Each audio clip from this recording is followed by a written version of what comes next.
Mahalaga ang araw na ito. Kailangang paghandaan. Ang iba sa kanila ay nanggaling pa sa malayong lugar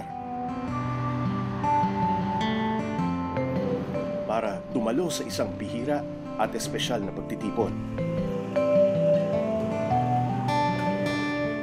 Hindi pinalampas ni Noelito, Rica at Rolly ang isang fundraising event ng mga estudyante ng UP Manila kung saan ang may ibebentang Valentine ornaments ay idodonate rin mismo sa kanilang mga matatanda.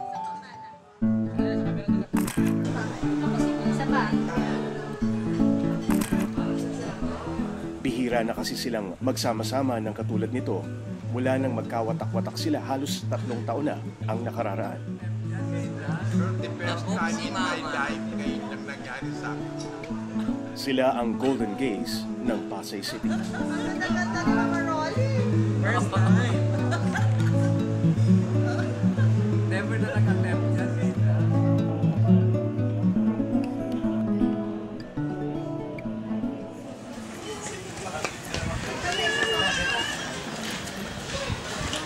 Noelito ang tunay niyang pangalan pero kung minsan Helen kung tawagin ng kanyang mga kaibigan dahil kahawig daw niya ang artistang si Helen Gamboa. Sa isang barong-barong naninirahan ngayon sa Noelito, isang pamilya ang nagmagandang loob na kumupkop sa kanya. Kailan ka napadpad sa Maynila? 1965. Tagal. Bakit ka napadpad dito? Kasi yung kuwang ko, magulang ko, mama ko yung namatay. Tapos yung mga kapatid ko, ginaaway-away ko. Pinapaaral nila ako. Nag-aaral ko pero minsan layo pinapalo. Ganun. Yung sasakyan nila ako, umalis ako, lumayas ako. Naging problema ba yung pagiging bading mo dun sa mga kapatid mo? Oo, yun. Ayaw nagtatanggap. Ano yan? Binubugbog ka? Lalo yung mga bayaw ko. Ang pananakit di umano kay Noelito ang nagtulak sa kanya para sumakay ng barko patungong Maynila at dito makipagsapalaran. Ang Luneta Park ang itinuring niya noong tahanan. Gaano katagal ka dun sa Luneta?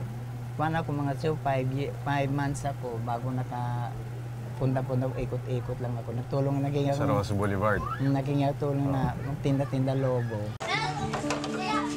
Pangangalakal ang isa sa mga diskarte noon ni Noelito para mabuhay. Gumanda ang buhay niya nang makupkup siya ng politikong si JJ o Husto-Husto.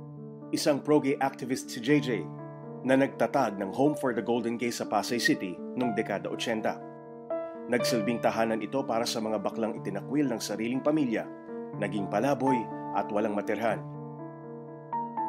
Ngunit nang pumanaw si JJ noong taong 2012, nawala ng tahanan ang mga Golden Gays. Kaya baliklansangan ngayon si Noelito para muling mangalakal.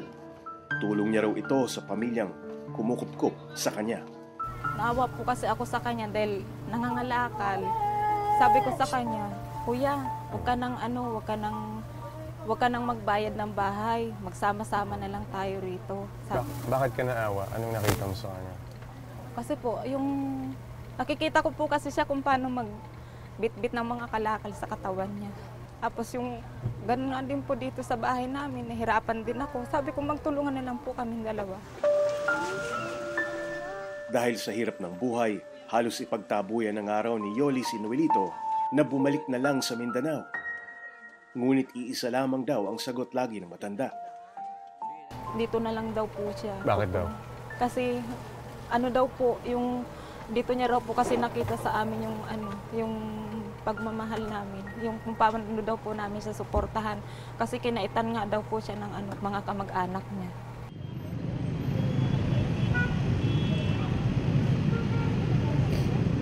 Sa gabi naman, rumarampa si Noelito sa harap ng CCP para magtinda ng yosi.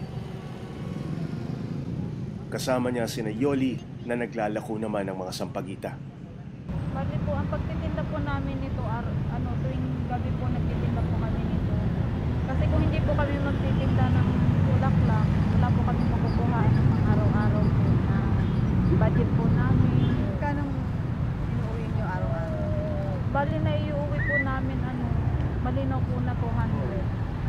200 araw-araw? Opo. Kasi minsan po kasi natitirhan po kami. Kung nauubos po, bali 330 piraso. Pag hindi po nauubos, minsan 200, minsan 150. Malaking bagay na rin daw ang 150 pesos na kinikita ni na Noelito sa pagbebenta ng sigarilyo kada gabi. Ito, binibili ko po. Ang kinakalakal ko, pag nangalakaw benta ko, ginagawa ko po na ng UC. Sa isang paan po, kumikita rin ako ng 50. Ganito sila gabi-gabi, nagpupuyat para tulungan ang isa't isa. Hindi nga raw maisip ni Yoli kung ano ang gagawin sakaling mawala sa buhay niya si Noelito. Parang hindi ko po tanggap. Bakit? Kasi po wala nang gagabay sa, wala nang makaalalay sa akin. Kasi mas ano ako sa kanya. Kasi mas ano po sabi ba, mas may malasakit sa kaysa sa awak ko eh.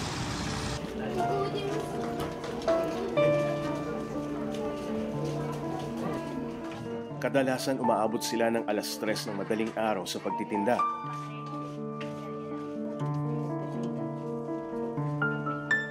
Sa maghapong pagbabanat ng buto sa lansangan, ngayon pa lamang makapagpapahinga si Noelito. Sa maliit na espasyong ito, nakatabi ang kaunting bagay na pag-aari niya. Wala naman kayo masyadong, ano ba, mga litrato, Wala po. yung mga sentimental na ano, gamit. Sentimental value, Oo. wala po. Wala kayo na itabi. Kasi nasa kuwan man, hindi mo pa may alam nga pa picture.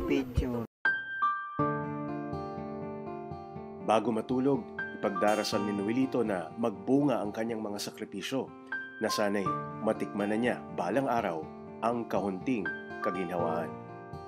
Gusto ko mapangarap ko na makaroon ko ng negosyo. Matuloy yung magtinda ng mga negosyo ko. Sa oras ng pag-iisa, tumatabi sa kanya ang bunsong anak ni Yoli dahil sa dibdib raw nito, napapanatag ang kalooban ng bata. Ngunit minsan hindi maiwasang sumasagi sa kanyang isipan ang alaala ng kanyang totoong pamilya. Nasaan na kaya sila?